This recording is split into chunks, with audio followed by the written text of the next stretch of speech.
വർദ്ധിച്ചാൽ പിന്നെ ക്ഷയിപ്പിപ്പാനും പണിയത്രേ. വൃദ്ധരാന്തപസ്യകൾ ഇന്ദ്രിയ ഗ്രാമങ്ങൾ അനുഗ്രഹിക്കേണം കേവലം. അല്ലെന്നാൽ ഗ്രഹൂയവശങ്ങളായി ചമതീരുന്നു. രോഗവശനി പുനരാഗമിച്ചിടം വിധു രോഗിതാൻ ചികിത്സ ചെയ്തിടാകൽ മുഴുത്തുണ്ടാലങ്ങേറ്റം ചികിത്സിച്ചാലും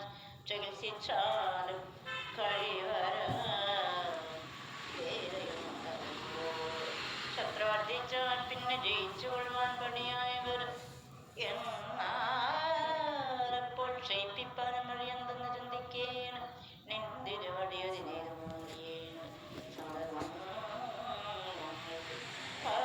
പങ്ക്തികളായിട്ടുള്ള ദേവകളുടെ കുളിച്ച വേരോടുകൂടെ പറിച്ചെന്ന് കേവലം ദൂരെ അങ്ങെറിഞ്ഞീടാം. തേറുക വേണമെന്നിങ്ങനെ വഴിയെന്ന് കൂറിയിടും ദേവാദികൾക്കാശ്രയം.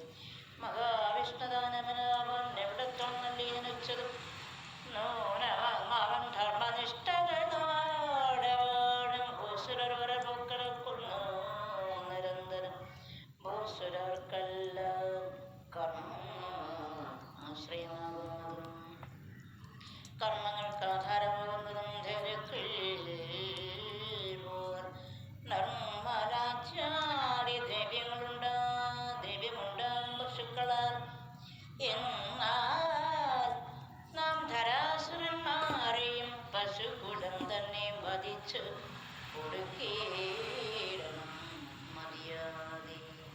ധർമ്മവും വീരജപം ഗോതിജത്തപോയജ്ഞ നിർമ്മല ശ്രദ്ധ ദയ തിരിക്ഷ സത്യം തിന്നെ ദക്ഷിണയുടെ കോടി കർമ്മങ്ങളും ഗീർവാണവന്നിവ സകലവും നിശ്ചിതമഞ്ഞൊരു വിഷ്ണുതന്മായ രൂപം പിന്നെ സർവാത്മാ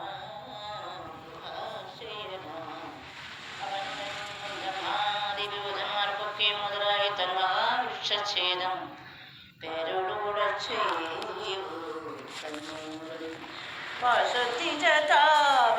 താപസദേവാദികൾ തമ്മിൽ കൊന്നൊടുക്കുമ്പോൾ ഉന്മൂലനാശം വരും. വൈക